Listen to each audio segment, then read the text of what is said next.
એક પ્રક્ષિપ્ત પદાર્થનો પ્રક્ષિપ્ત કોણ અચળ રાખીને તેની ઝડપ વધારીને મહત્તમ ઊંચાઈમાં 20% વધારો કરવામાં આવે છે તો તેની અવધિમાં ખાલી જગ્યા ટકાનો વધારો થાય. તો આપણે અહીંયા થીટા અચળ છે,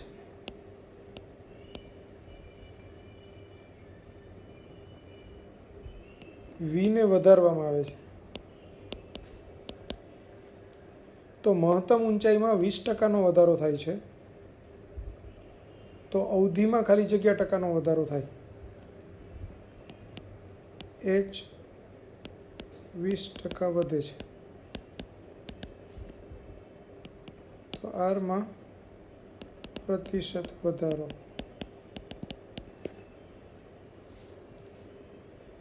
હવે સમજો h બરાબર v0² sin² theta upon 2g. समीकरण नंबर 1. r बराबर v0² sin 2 theta upon g. समीकरण नंबर 2. h बाय r गुणोत्तर लईए तो v0² कैंसल, g कैंसल એટલે sin² थीटा बराबर 2 sin थीटा, 2 sin 2 थीटा.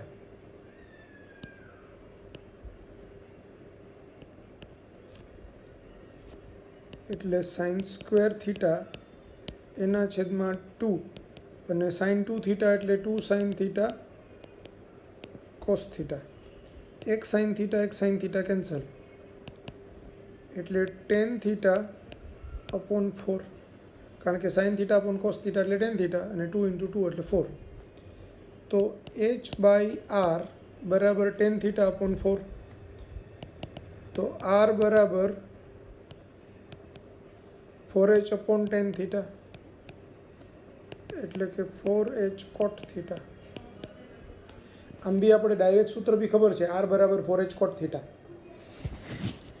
તો હવે r બરાબર 4h cot थीटा છે, થીટા અચળ છે માટે r is proportional two h થશે. તેથી જો hમાં 20%નો વધારો થાય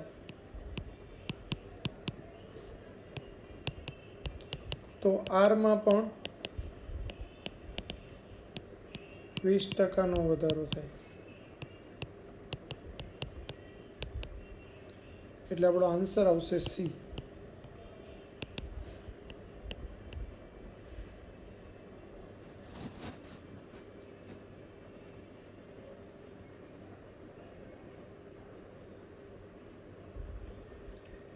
નેક્સ્ટ ક્વેશ્ચન. પ્રક્ષિપ્ત પદાર્થનો પ્રક્ષિપ્ત કોણ અચળ રાખીને તેની મહત્તમ ઊંચાઈમાં 20%નો વધારો કરવામાં આવે તો તેના કુલ ઉડ્ડયન સમયમાં ખાલી જગ્યાનો વધારો થાય. આગળના પ્રશ્નની અંદર આ જ હતો પણ અવધિમાં ખાલી જગ્યા ટકાનો વધારો થાય એવું હતું. અહીંયા કુલ ઉડ્ડયન સમયમાં ખાલી જગ્યા ટકાનો વધારો થાય એટલે અહીંયા થીટા અચળ છે,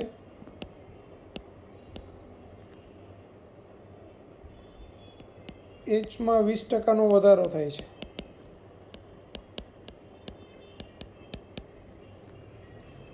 તો ટીએફમાં પ્રતિશત વધારો શોધવાનો છે.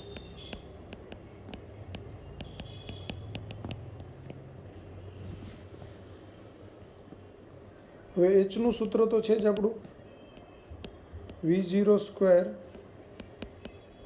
sin² theta upon 2g. ટીએફનું સૂત્ર છે 2v0 sin theta upon g એટલે TF² બરાબર 4v0² sin² theta upon g². સમીકરણ 2. તો h अपॉन TF²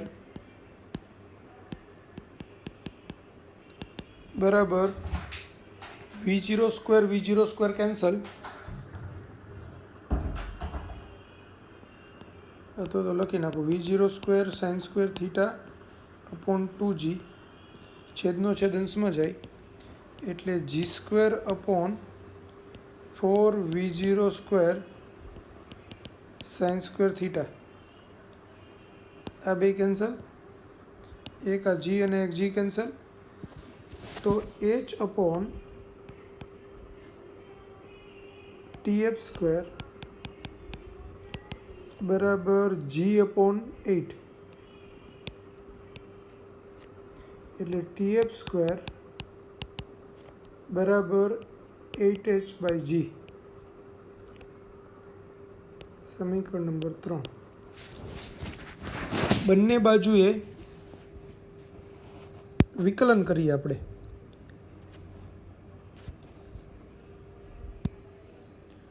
પણ એચની સાપેક્ષે વિકલન કરીએ તો 2tf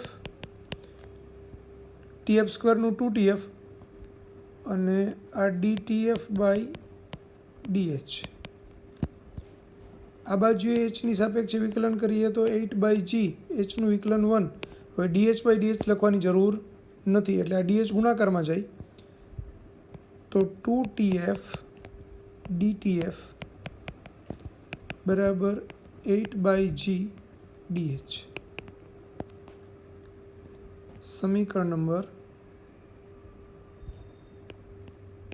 4. 4 અને 3નો ગુણોત્તર લેતા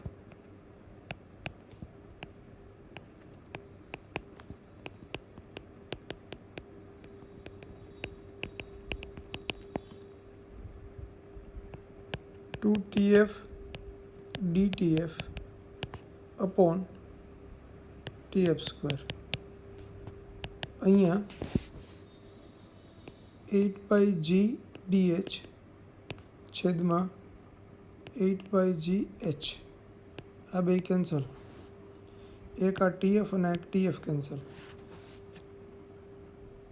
તો 2 dtf/tf બરાબર dh/h. તો 2 dtf/tf ઇન્ટુ 100 બરાબર dh/h ઇન્ટુ 100.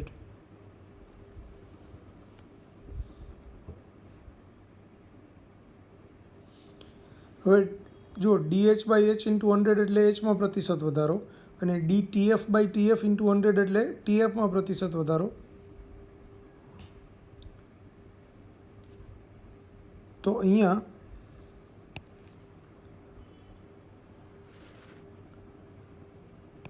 2 dtf/tf ઇન્ટુ 100 બરાબર એચમાં પ્રતિશત વધારો રકમમાં તમને કીધેલું છે 20%નો એટલે અહીંયા 20%, એટલે dtf/tf ઇન્ટુ 100 બરાબર 1/2 ઇન્ટુ 20% એટલે કે 10%. તો tfમાં પ્રતિશત વધારો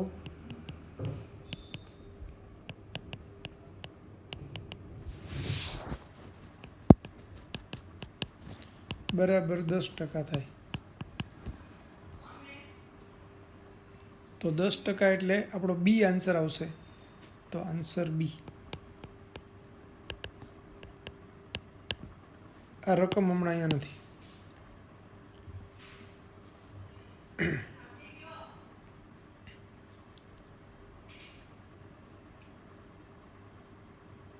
તો પહેલાં આટલું લખી નાખો. આ લખાઈ જાય, સ્ક્રીનશોટ લઈ લો. હવે આ લખી નાખો.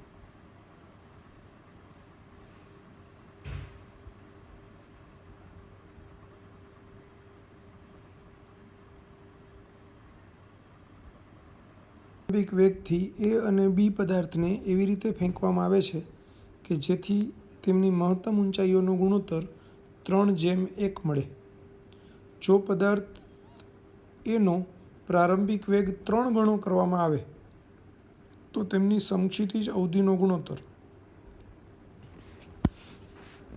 હવે પ્રારંભિક વેગ સમાન છે એટલે v0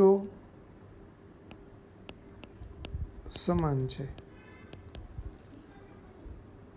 મહત્તમ ઊંચાઈનો ગુણોત્તર h1/h2 એ 3/1 છે. જો એ પદાર્થનો પ્રારંભિક વેગ 3 ગણો કરવામાં આવે તો તેની સમક્ષિતિજ અવધિનો ગુણોત્તર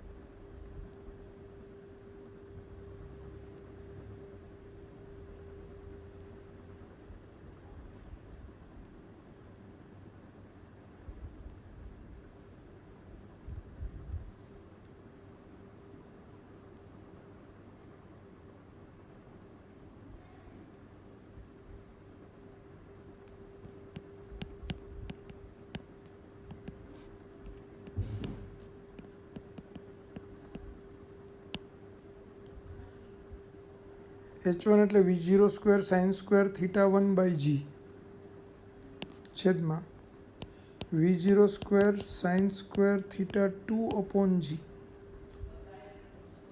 એટલે આ g કટ થશે, v0² કટ થશે કારણ કે વેગ તો સરખો છે પ્રારંભિક વેગ, એટલે આ આવ્યું sin² θ1/sin² θ2.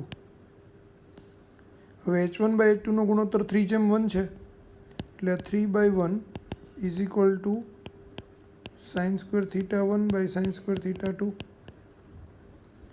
એટલે √3 બરાબર sin θ1 upon sin θ2.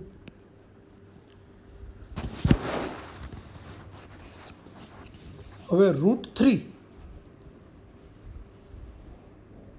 તો tan 60 એટલે √3 થાય, તો √3 ની જગ્યાએ tan 60 લખી શકાય બરાબર sin θ1/sin θ2,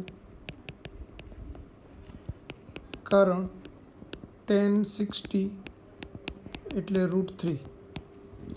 હવે tan 60 એટલે sin 60 upon cos 60 બરાબર sin θ1/sin θ2. હવે sin 60 એટલે √3/2, cos 60 એટલે 1/2. હવે cos 60 ની કિંમત 1/2 થાય અને sin 30 ની કિંમત બી 1/2 થાય, એટલે sin 60 એના છેદમાં cos 60 ની જગ્યાએ આપણે શું લખીએ, sin 30 લખી શકાય બરાબર. આમ બી કરો, cos 90 - 30 એટલે 60 અંશ થાય અને cos 90 - 30 એટલે sin 30 થાય, તો આ sin θ1/sin θ2. આના પરથી આપણે એમ કહી શકાય કે θ1 બરાબર 60 અંશ તથા θ2 બરાબર 30 અંશ.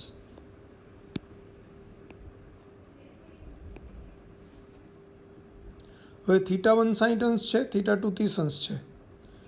હવે એ પદાર્થનો પ્રારંભિક વેગ 3 ગણો કરવામાં આવે તો તેમની સમક્ષિતિજ અવધિનો ગુણોત્તર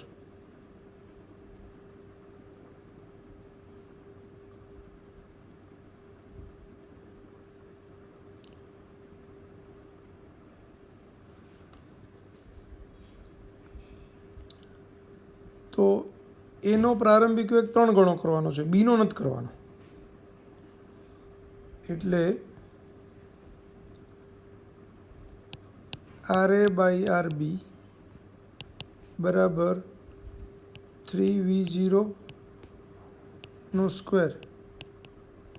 sin 2θ એટલે 2 × 60 upon g છેદમાં v0² sin 2 30 upon g.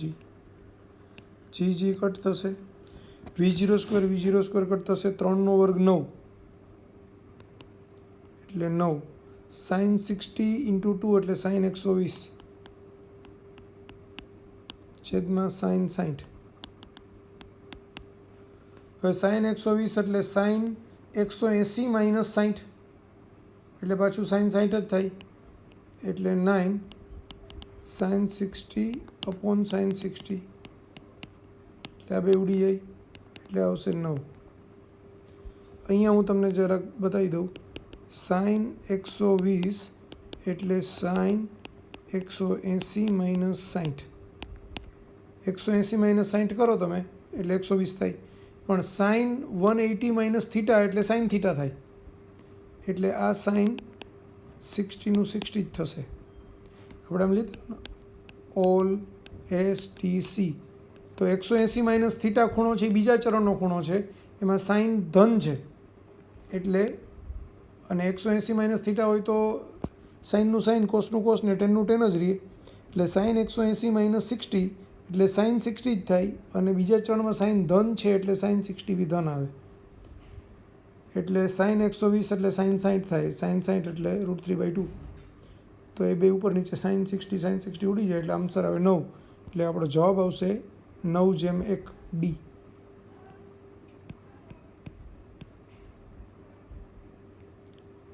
Clear થઈ ગયું? લખી નાખો.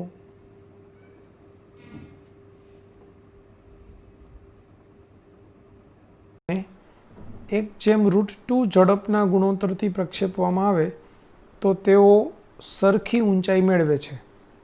એટલે એ અને બીને આપણે 1 ને 2 કહીએ તો v01 છેદમાં v02 બરાબર 1/√2. ત્યારે તેઓ સરખી ઊંચાઈ મેળવે છે, મતલબ h1 = h2. જો સમક્ષિતિજ સાથે 45 અંશના ખૂણે એને ફેંકવામાં આવે તો બીનો પ્રક્ષિપ્ત કોણ? એટલે θ1 = 45 ડિગ્રી, તો θ2 = ક્વેશ્ચન માર્ક. હવે h1નું સૂત્ર છે v01² sin² θ1/2g. h2ની કિંમત થશે, h1 બરાબર h2 છે એટલે h2ની કિંમત v02² sin² θ2/2g. આ બે કેન્સલ, v02² ને છેદમાં લઈ આવું તો v01 છેદમાં v02 એનો હોલ સ્ક્વેર = sin θ2/sin θ1 એનો હોલ સ્ક્વેર. હવે v01/v02 એટલે 1/√2 એનો સ્ક્વેર, sin θ1 એટલે sin 45 એટલે sin θ2 છેદમાં sin 45 એનો હોલ સ્ક્વેર. બંને બાજુએ વર્ગમૂળ લઈ લો તો 1/√2 = sin θ2/sin 45, એટલે sin θ2 બરાબર sin 45 છેદમાં √2. હવે sin 45 એટલે 1/√2 ઇન્ટુ 1/√2 એટલે કે 1/2, તો sin θ2 બરાબર 1/2, તો sin 30 એટલે 1/2 થાય, એટલે θ2 બરાબર sin ઇનવર્સ 1/2 એટલે કે 30 અંશ, તો θ2 બરાબર 30 અંશ થાય, તો આન્સર આવે સી.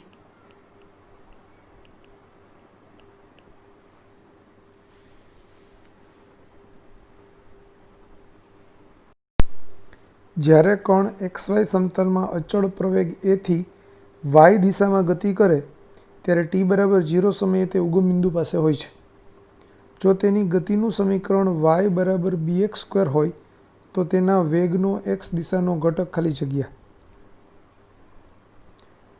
એટલે y બરાબર bx² તમને આપ્યું છે, અને વાય દિશામાં પ્રવેગ એટલે એ વાય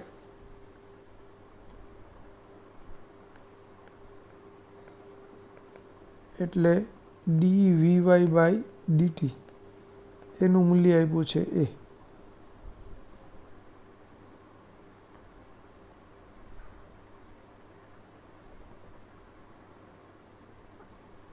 હવે વાય બરાબર બી એક્સ સ્ક્વેર છે તો ટીની સાપેક્ષે વિકલન કરતા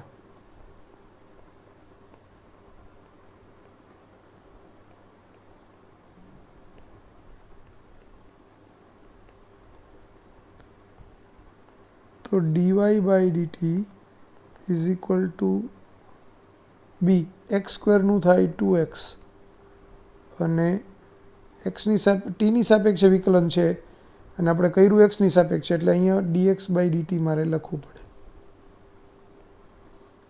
પણ dx બાય ડીટી એટલે vx અને dy બાય ડીટી એટલે vy એટલે vy બરાબર 2bx vx. પાછું ટીની સાપેક્ષે વિકલન કરતા ફરીથી ટીની સાપેક્ષે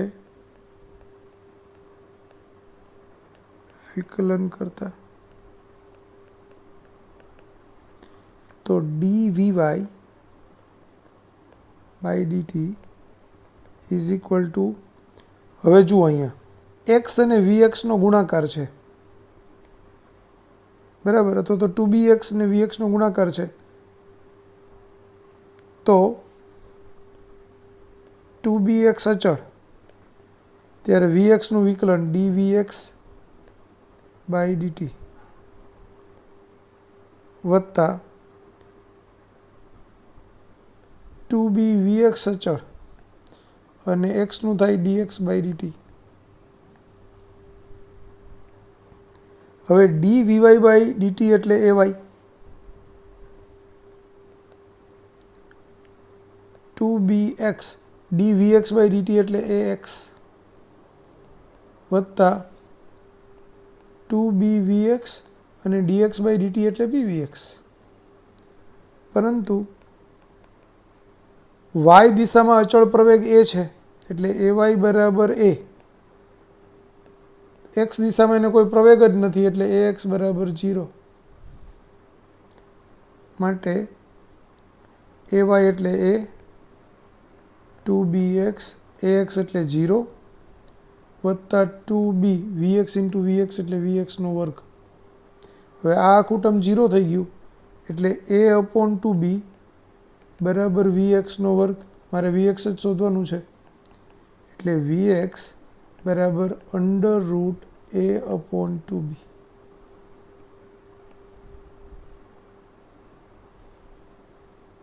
તો આપણો આન્સર આવશે બી.